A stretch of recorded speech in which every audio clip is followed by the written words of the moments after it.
10.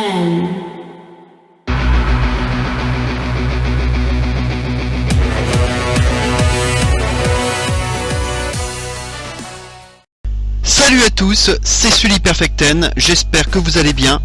On se retrouve aujourd'hui pour une nouvelle vidéo en ce week-end pascal pour vous parler de ce qu'il s'est passé cette semaine, puisqu'il y a eu quand même des choses intéressantes. En l'occurrence, le fameux Superstars Shake-Up du côté de Raw et du côté de SmackDown. En d'autres termes, il s'agissait d'une sorte de draft, mais autant le dire tout de suite, au vu du nombre de transferts qu'il y a eu, moi je dirais que c'était une vraie draft.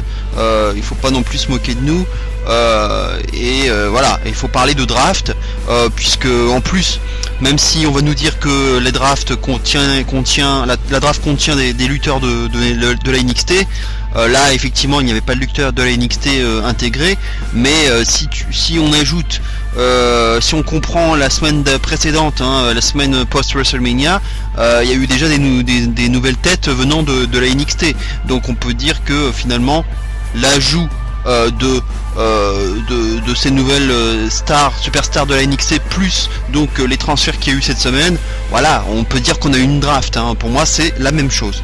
Alors déjà il faut pas se moquer de nous. Alors maintenant donc on va passer en revue les différents transferts qu'il y a eu cette semaine dans les deux brands, et voilà, je vais vous donner un peu mon avis sur chacune d'entre elles. Alors on va commencer par Monday Night Raw, on va aller par ordre chronologique, avec pour commencer Dean Ambrose, donc qui rejoint Monday Night Raw. Alors j'ai été assez surpris, parce que il est quand même encore en feud avec Baron Corbin, donc je m'attendais pas forcément à voir Ambrose du côté de Raw, d'autant plus qu'il est en plus champion intercontinental, donc je ne pensais pas déjà à la base qu'on pouvait avoir un champion qui passerait d'une brand à l'autre. Je pensais que les champions seraient protégés, donc j'ai vraiment été surpris par ce choix. Et puis du coup en plus Corbin se retrouve un peu comme un con, un peu le bec dans l'eau, puisque il n'aura même pas eu la possibilité de récupérer le titre intercontinental, qui semblait lui tendre les bras, quoi, parce que il avait perdu à WrestleMania, mais après il avait gagné le rematch avec le match de chaise là, notamment le Street Fight, il avait gagné, donc je pensais que ça allait aboutir à un dernier match, et que cette fois-ci un match pour le titre, et que cette fois-ci Corbin le gagnerait. Donc voilà, c'est un peu dommage pour Corbin. Alors est-ce que ce transfert d'Ambrose est lié à une éventuelle reformation du Shield, vu que les trois maintenant sont désormais à Raw? Bon, ça me surprendrait quand même, mais bon, on sait jamais avec la WWE, mais peut-être que ça reviendra dans les mois à venir, même si moi je ne le souhaite pas personnellement, en tout cas pas avant plusieurs années. Là pour moi ça me semble beaucoup trop tôt, mais bon, il faut quand même noter que les trois du Shield sont dans la même brand désormais. Mais en tout cas voilà, j'espère que Dean Ambrose va vite perdre son titre intercontinental, parce que ça fait déjà beaucoup trop longtemps qu'il est champion, et que globalement son règne est assez transparent, je trouve. Il n'est pas marquant, et on n'a pas l'impression que c'est un champion, quoi. Quitte à choisir, j'aurais préféré qu'il perde son titre à WrestleMania 33 et que la feud s'arrête avec Corbin, par exemple après le SmackDown post WrestleMania, avec justement Corbin qui gagne le match, donc ce qui est arrivé d'ailleurs. Comme ça Corbin gagnait le match, restait champion, et comme ça on pouvait vraiment passer à autre chose, et Ambrose pouvait alors partir à Raw sans sa ceinture, quoi. J'aurais préféré qu'il fasse ça, mais bon, du coup c'est un peu dommage qu'ils aient gardé le titre intercontinental à Ambrose. Alors peut-être que c'était ça la surprise, le fait qu'Ambrose ait conservé son titre à WrestleMania, un peu à la surprise générale. C'était peut-être déjà en prévision de son départ à Raw, et du coup pour contrebalancer il fallait que Kevin Owens passe de l'autre côté, donc, et du coup c'est peut-être pour ça aussi qu'ils ont voulu conserver le titre, faire conserver le titre à Ambrose, et peut-être que déjà il y avait aussi le transfert de Kevin Owens qui était dans les tuyaux, et forcément si le titre US passe à SmackDown, on est obligé aussi de faire passer le titre intercontinental du côté de Raw. Bon, alors ce n'est qu'une hypothèse, hein, mais c'est pas impossible qu'ils aient fait ça aussi comme ça. On va passer à autre chose maintenant. On a vu donc aussi le Miz avec Maryse du côté de Raw. Alors j'ai été assez déçu par ce choix, car SmackDown lui allait vraiment comme un gant, hein, au Miz. Et même si on dit beaucoup qu'AJ Styles a porté SmackDown Live sur ses épaules en 2016, il faut surtout pas oublier le Miz, hein, qui a fait un énorme boulot avec ses promos de heel, sa feud avec Cena, sa feud avec Ambrose, son trolling permanent envers Daniel Bryan, et le faire basculer à Raw peut éventuellement laisser penser que Cena du coup pourrait aussi venir à Raw une fois qu'il sera de retour, vu que finalement la feud n'est pas nécessairement terminée entre les deux, hein, on a l'impression. Alors maintenant moi j'ai peur que le Miz se perde quelque peu à Raw et qu'il n'ait pas, on va dire, la même exposition et la même liberté qu'à SmackDown. Le voir feuder à nouveau avec Ambrose, bon, on a déjà vu ça suffisamment. Il y aurait éventuellement Balor, Rollins, Reigns pour feuder avec lui, mais je ne vois pas trop le Miz prendre le dessus sur ces trois-là, hein. Donc il resterait quoi? Il resterait Cruz et Kalisto, hein, les nouveaux venus. Mais ça fait un peu light quand même, hein, par rapport à ce que le Miz a connu précédemment. Ça serait quand même un sacré dépouche. Et quant à le voir toucher au titre universel, ça me semble aussi bouché de ce côté-là, hein. Même s'il mériterait, pour moi, je pense, d'obtenir un gros titre à nouveau. Il le mériterait amplement. Mais voilà, je suis pas forcément très optimiste pour l'avenir du Miz du côté de Raw. Recrue suivante, Kurt Hawkins. Alors bon, lui, rien de particulier à dire à son sujet, hein. Il va très probablement jobber comme il l'a fait à SmackDown. Il va se taper, on va dire, le sale boulot, et voilà, mais ça reste un boulot nécessaire, hein. Il faut des jobbers, mais bon, voilà, c'est juste qu'il va prendre ce boulot là, quoi. Et on a toujours besoin de jobbers. Mais en tout cas, voilà, personnellement, je ne le vois pas être poussé particulièrement, ou avoir quelque chose un peu à la Ryder, ou je vois pas particulièrement d'avenir doré pour lui. Contrairement, par contre, à un Jinder Mahal, par exemple, qui lui semble être sur la pente ascendante. Je vais avoir l'occasion d'en parler tout à l'heure, lorsque je vais parler de Jinder Mahal. On passe à la suite avec Bray Wyatt.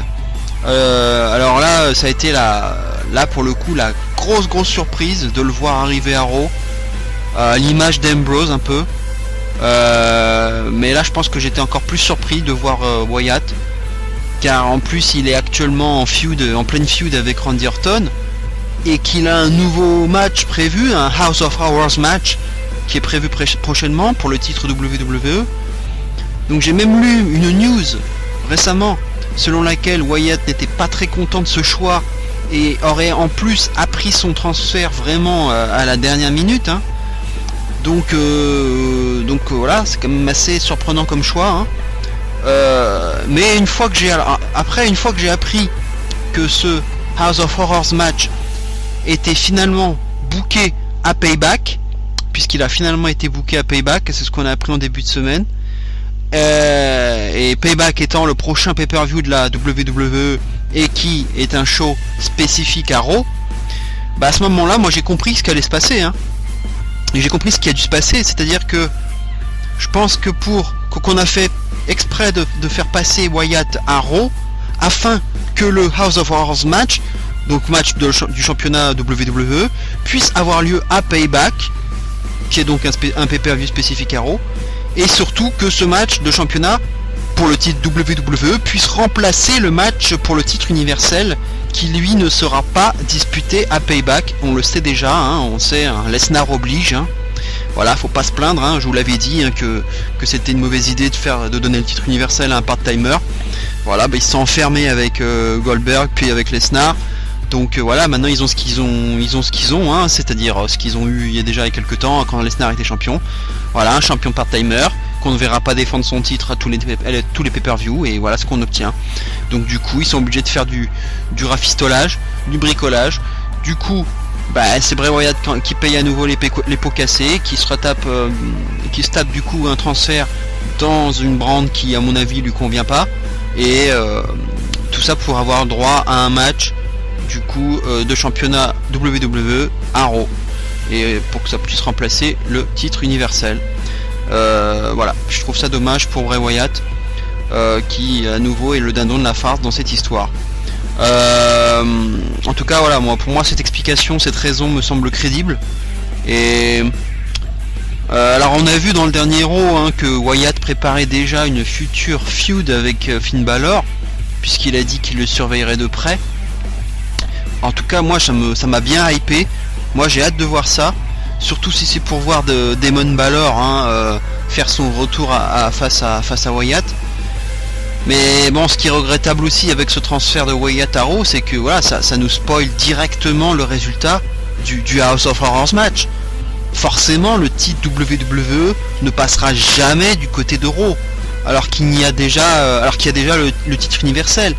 Donc on peut se douter sans trop de problème que Orton va forcément l'emporter, ce qui va encore faire rager pas mal de fans, surtout que pour le coup ce sera dans un match que Wyatt a lui-même inventé avec ses propres stipulations, qu'il aura lui-même défini, donc ça va encore le ridiculiser cette affaire, et j'ai même peur que ça continue s'il feud avec Balor, parce qu'à mon avis Balor risque d'avoir je le vois bien avoir un booking à la Cena ou à la Reigns, quoi, un truc un peu insupportable, donc je vois pas Wyatt prendre le dessus sur Balor non plus. Donc alors à noter aussi une chose, c'est que Wyatt est tout seul, il ne va pas être accompagné d'Harper ou de Rowan, qui eux restent bien du côté de SmackDown. Alors à moins qu'ils nous refoutent une alliance avec Strowman, une énième alliance reformation 3.0, 4.0, 5.0 de la Wyatt Family, ce qui serait pas impossible avec la WWE. Wyatt, à mon avis, a priori, devrait continuer solo. Alors le titre intercontinental pourrait être un objectif intéressant pour lui. Après le titre universel, ça risque d'être un peu compliqué pour lui, un peu comme le Miz d'ailleurs. Donc voilà, je suis pas forcément très satisfait de ce transfert pour Wyatt, qui je pense était mieux à SmackDown. Et en plus voilà, de l'autre côté, quand on voit qu'il y a Nakamura, Styles et compagnie, voilà, ça aurait pu faire de belles feuds avec Wyatt. Donc je suis un peu déçu, et je suis pas forcément très optimiste pour la suite de Wyatt, pour son avenir à la WWE, et voilà, au niveau de son booking, quoi, qui est toujours à chier, et j'ai peur qu'il soit encore enterré pour la énième fois, quoi. Et ça m'inquiète. Alors on va passer à autre chose maintenant, on va dire deux additions un peu moins importantes, puisqu'il s'agit d'Apollo Crews et de Kalisto, qui avait été annoncé en amont de Raw, puisque ça avait été annoncé sur Twitter. Alors les deux on les voit peu, je suis pas sûr que ça change grand chose pour eux. Kalisto serait peut-être d'ailleurs mieux à 205 Live au sein des Cruiserweight. D'ailleurs, lorsqu'on a pu voir Sin Cara parmi les Cruiserweight pendant un court instant, on l'avait vu. Moi, j'avais eu l'impression que ça lui avait fait du bien de travailler avec tous ces talents. Donc, moi, je dirais que ça serait pas mal de mettre Kalisto plutôt du côté des Cruiserweight. Je pense que ça lui irait bien, même si on a déjà deux luchadors que sont Lince Dorado et Grand Metalik. Je pense que ça pourrait être pas mal pour Kalisto. Et ça lui ferait du bien de travailler avec ses talents. Donc voilà, ce serait une idée comme ça. Et bon, en tout cas, voilà, de manière générale, en dehors du titre intercontinental, il n'y a pas grand chose d'autre à espérer pour Crews et Kalisto, qui risquent d'avoir du mal à exister. Le Miz pourrait éventuellement constituer leur meilleur feud, leur meilleur adversaire à chacun des deux dans un avenir proche. Mais en dehors de ça, à part Jobé, je vois pas grand chose pour ces deux-là, voire peut-être une team à faire. Mais bon, voilà quoi, je suis pas hypé de ouf pour ces deux-là, quoi. À part Kalisto dans les Cruiserweight, voilà. Et Crews qui est assez, on va dire, flat, assez incolore, inodore incolore, quoi, assez fade. Voilà, je vois pas grand chose pour ces deux-là. On va passer maintenant à autre chose, on va parler un petit peu du roster par équipe, puisque on a eu aussi l'annonce du transfert de Slater et Rhino au sein d'Euro. Alors fallait bien que des équipes switch aussi, hein. Alors j'ai pas non plus grand chose à dire sur ce transfert. Ils vont remplacer les Shining Stars, qui eux ont fait le chemin inverse. Je pense que le meilleur est déjà derrière eux, hein, et que on avait même cru à un moment donné que cette team Slater et Rhino allait splitter à un moment donné, hein, que Rhino allait peut-être se retourner contre Slater, ce qui n'a pas eu lieu finalement. Donc voilà, je prédis pas spécialement un avenir brillant pour cette équipe, hein, qui ne fera que remplacer les Shining Stars, qui eux-mêmes ne faisaient pas grand chose déjà du côté de Raw. On va passer maintenant aux femmes pour terminer sur Raw, avec l'addition de deux femmes intéressantes, puisqu'il s'agit d'Alexa Bliss et de Mickie James. Je pense que ce sont plutôt de bons choix. Ça va être intéressant de voir Alexa Bliss dans des combats inédits, hein, face à Bayley, face à Sasha Banks notamment. Donc ça va faire de beaux matchs, de belles feuds en perspective. On retrouve également du coup sa nouvelle ennemie, hein, sa nouvelle meilleure ennemie, à savoir Mickie James, qui fait son grand retour à Raw. Alors jusqu'à maintenant son retour n'a pas été une franche réussite, hein, il faut le dire, à Mickie James. Je pense qu'elle va surtout être là pour chercher à pousser les plus jeunes, hein, un peu comme Natalia du côté de SmackDown, donc sans forcément jouer le titre, hein. À noter aussi que Alexa Bliss m'a un peu gâché mon plaisir, car j'étais vraiment persuadé dans le dernier Raw que dans le segment on a vu Sasha d'abord seule dans le ring appeler Bayley.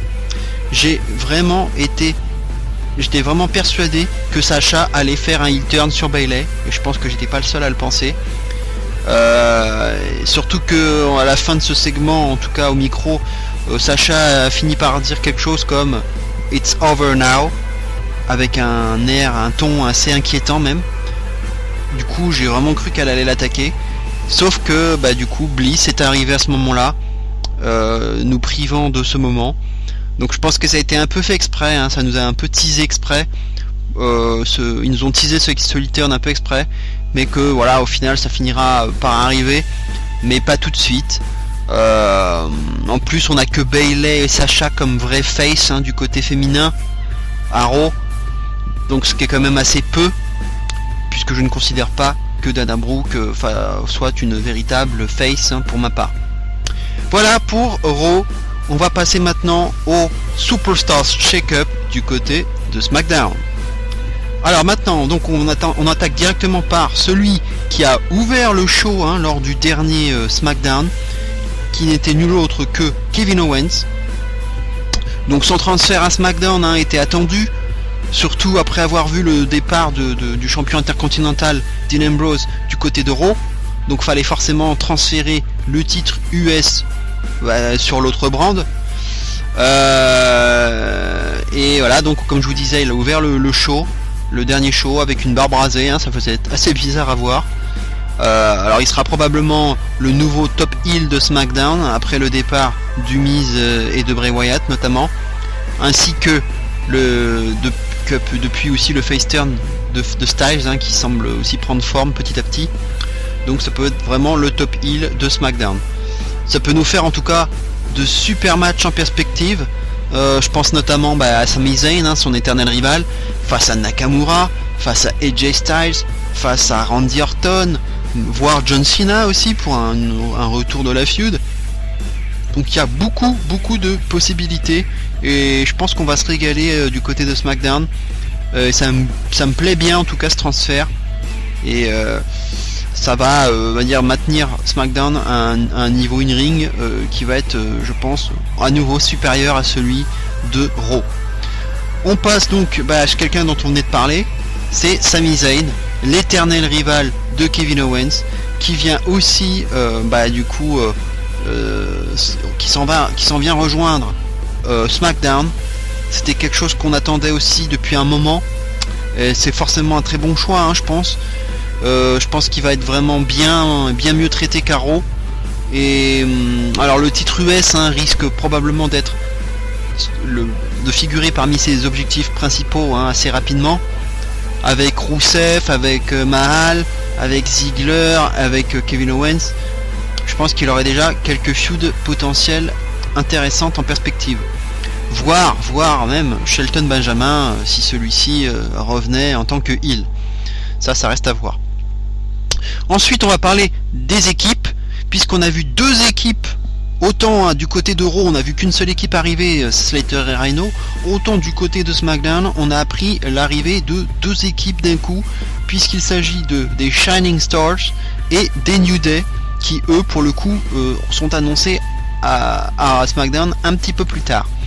Alors donc deux équipes, ça paraît normal, puisque donc comme je vous disais, Slater et Rhino sont partis à Raw, mais il faut pas oublier aussi que les Vaudevillains ont disparu suite au départ de Simon Gotch de la WWE. Donc forcément, ça faisait deux équipes en moins, et du coup il fallait les remplacer par deux équipes. J'ai trouvé ça assez triste que les American Alpha perdent leur match de championnat contre les Usos dans le dernier SmackDown, et qui se fassent directement attaquer donc par les Shining Stars, donc qui ont fait leur apparition à SmackDown à ce moment-là. Ça fait quand même un sacré dépouche pour les American Alpha. Même si Primo et Pico sont de bons lutteurs, c'est pas le problème. Mais bon, à chaque fois on leur colle des gimmicks de merde. Voilà, faut-il rappeler les Los Matadores, et puis maintenant les Shining Stars. Donc voilà, ils sont vraiment pas aidés au niveau des gimmicks. Et pourtant ce sont de bons lutteurs. Mais voilà quoi, donc cette nouvelle feud va arriver. Donc qu'est-ce qui va se passer pour les Usos par la suite? Quels vont être leurs futurs challengers? Alors est-ce que ce seront pas finalement les New Day, puisque donc comme je vous disais, on a aussi appris que les New Day iraient un petit peu plus tard du côté de SmackDown. Alors plus tard, pourquoi? Peut-être, alors il y a deux possibilités, soit c'est le temps de terminer la feud avec les Revival, qui est en train de prendre forme actuellement, ou peut-être aussi dans le but d'attendre que Kofi Kingston ne revienne de blessure, puisqu'il est blessé, ce n'est pas du kayfabe, il est vraiment blessé. Alors ce transfert des New Day avait fait l'objet de rumeurs, donc c'est pas vraiment une grande surprise. Mais par contre j'ai peur qu'on se dirige du coup, comme je vous disais, vers une nouvelle feud entre les New Day et les Usos pour les titres. Donc on va peut-être retrouver les potes, les 5 potes de Up Up Down Down pour ceux qui suivent. Ça va à mon avis vite me gaver si c'est ça, je crois, parce que voilà, les Usos champions, on en a soupé. Les New Day champions, j'en parle même pas, puisque ce sont les recordman maintenant de titres, du titre du règne le plus long par équipe. Donc voilà, avoir une feud entre les deux, moi ça ne me dit pas grand chose. Voilà, on va passer à la suite avec quelqu'un dont je vous avais un petit peu parlé tout à l'heure, c'est Jinder Mahal. Alors on pourrait croire que c'est juste un échange de jobbers avec Hawkins, mais comme le disait une récente news en fait cette semaine, ce transfert pourrait aussi signifier le début d'un push pour Jinder Mahal.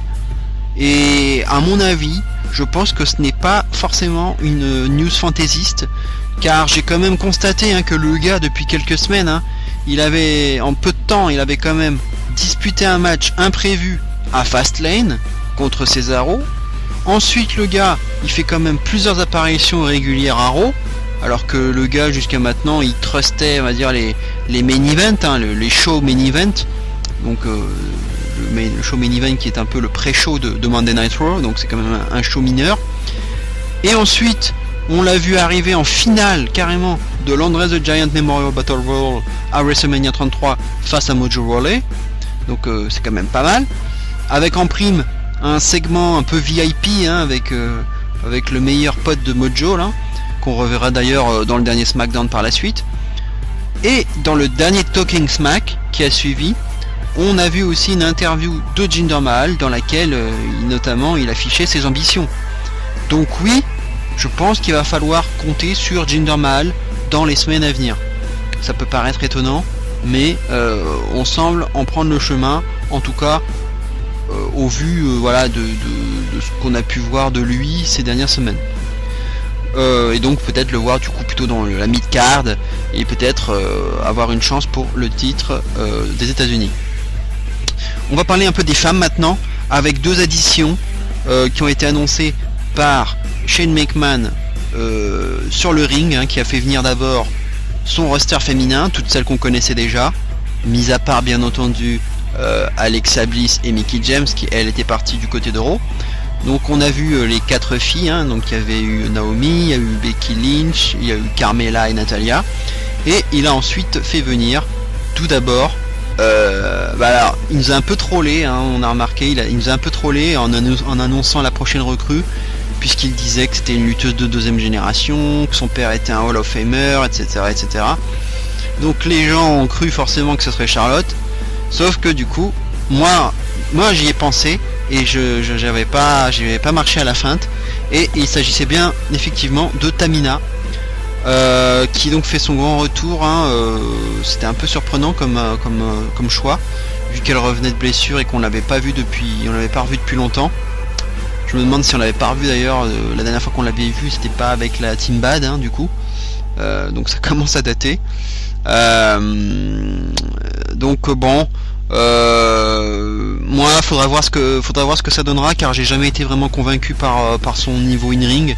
Même si elle a un physique assez puissant, elle est assez mastoc, mais après voilà, je pense pas qu'elle jouera les premiers rôles au sein de la division féminine de SmackDown. Donc bon, je suis pas hypé, hein, de ouf, hein, mais on verra bien ce que ça donnera. Et quant à Charlotte, c'était un choix attendu, hein, puisqu'elle a déjà gagné le titre féminin de Raw à de nombreuses reprises. Elle avait plus rien à prouver. Donc même si elle semblait, alors elle avait l'air d'être en début de feud avec Nia Jax, mais bon finalement ça n'aura pas duré. Du coup je pense qu'elle va jouer, je pense qu'elle va tout de suite, donc elle remplace, hein, Alexa Bliss en quelque sorte, et ça permet d'installer une concurrente sérieuse pour le titre féminin, hein, je pense. Et du coup, à l'avenir, on peut penser à des feuds face à Becky Lynch ou face à Naomi. Ça peut être très intéressant en tout cas. Et je l'imaginerais, je pense, plus heel que face, hein, en tout cas, même si voilà, on avait cru à un face turn, hein, lorsqu'elle s'en était pris à Nia Jax il y a 2 semaines. Mais bon, après, on l'a vu dans le dernier Raw, elle a pas l'air spécialement face, hein, donc je pense qu'elle va rester heel. Et du coup, on peut avoir de beaux matchs face à Becky et face à Naomi en particulier.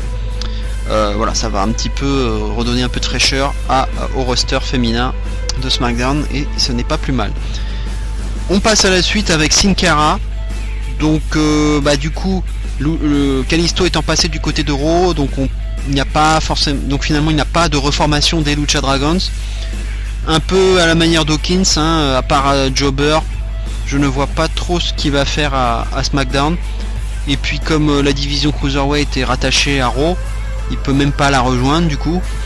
Donc voilà, j'espère qu'ils vont pas lui accoler un nouveau partenaire, notamment Ty Dillinger. Je ne l'espère pas. Ce serait plus un boulet qu'autre chose pour Ty, dont la gimmick en plus est hyper populaire, assez forte. Et pour qu'elle soit associée à une autre gimmick, qui plus est celle d'un luchador, voilà, qui ne fait guère réagir les foules, quoi.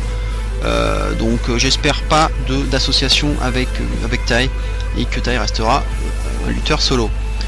Et on passe pour terminer à un double transfert, à savoir Rusev et Lana. Alors à noter que Rusev a été annoncé seul et Lana donc séparément aussi, en tant que catcheuse qui plus est. Donc ça c'était un peu la surprise. On a vu une petite vidéo promo qui a annoncé les débuts de Lana, hein, d'ici peu. Mais bon, je crains un peu le pire quand même, hein, surtout avec cette gimmick de danseuse de cabaret qu'on semble lui avoir collé. Et le peu qu'on avait pu voir d'elle dans le ring, c'était à WrestleMania 32 l'année dernière. Ça m'avait pas rassuré des masses, hein. Elle est pas restée longtemps sur le ring, elle a juste fait je crois un coup de pied et puis c'est terminé. Et puis c'était terminé. En tout cas j'espère que depuis un an elle a beaucoup progressé. J'attends de voir, mais je pense pas que ça va aller bien loin et que ça va rester, on va dire, dans la low-card du roster féminin, quoi. Et puis quant à Rusev, je pense que lui par contre ça va lui faire du bien de changer de brand, vu son sévère dépouche à Raw, hein, notamment ce Weapon of Mass Destruction du Big Show, hein, à Fastlane, qu'il avait pris alors que Rusev était assis dans le coin du ring, hein, c'était quand même assez humiliant. Donc ça peut donner quelque chose de pas mal pour lui dans la mid-card. Par exemple, je sais pas, par exemple une feud avec Tai qui pourrait être intéressante, ou bien avec Sami Zayn, ou même avec Nakamura, le temps que Nakamura monte petit à petit les échelons et arrive dans le main event. Ça peut être une très belle feud de transition pour Nakamura d'avoir Rusev face à lui. Voilà un peu mes avis divers et variés sur le Superstars Shake-Up. N'hésitez pas à me dire ce que vous en avez pensé de votre côté. Est-ce que ça vous a plu? Est-ce que vous avez été surpris? Est-ce que vous avez été déçu? Est-ce que vous auriez vu quelqu'un d'autre à SmackDown, quelqu'un d'autre à Raw, etc., etc. Dites-moi ce que vous en avez pensé. N'hésitez pas à transférer, bien sûr, à faire partager cette vidéo, à la liker, à partager comme d'habitude. J'espère que ça fera des vues. Là on est en week-end de Pâques, donc peut-être que je peux espérer avoir plus de vues. C'est vrai que j'ai pas beaucoup de vues ces derniers temps. C'est vrai que j'avoue que je me pose pas mal de questions. Est-ce que je dois continuer ou pas les vidéos, je dois être honnête avec vous. J'aime bien en faire, mais c'est vrai que si c'est pour qu'elles soient vues par 3 ou 4 personnes, à un moment donné, vu l'investissement que j'y mets, ça sera peut-être pas très utile que je continue comme ça. Donc on verra bien. Donc j'espère que vous likerez, que vous commenterez, que vous partagerez cette vidéo, voilà, et que vous allez profiter de ce long week-end pour la regarder. Et voilà, on verra bien ce qui va se passer par la suite au niveau donc de ces deux nouveaux rosters qui ont été donc bien shakés, comme ils ont dit, bien aménagés. Voilà, donc moi je vais rester optimiste. Puisque voilà, il va y avoir quand même il y a des nouvelles têtes qui sont arrivées, notamment du côté de la NXT, donc des nouvelles feuds à bâtir. On a Payback qui s'annonce comme être un peu une sorte de pay-per-view un peu multi-brand, puisqu'il va y avoir des combats entre finalement des gens de SmackDown, de Raw. Les feuds vont se terminer pour la plupart, notamment Wyatt Orton avec Wyatt aussi et Jericho. Voilà, on va un peu mettre ça à plat et on va pouvoir vraiment passer après Payback à autre chose et à véritablement la séparation des deux brands et le lancement des nouvelles feuds. Voilà, je vous dis en tout cas, je vous souhaite un très bon week-end, portez-vous bien et bien entendu, n'oubliez surtout pas, vive le catch!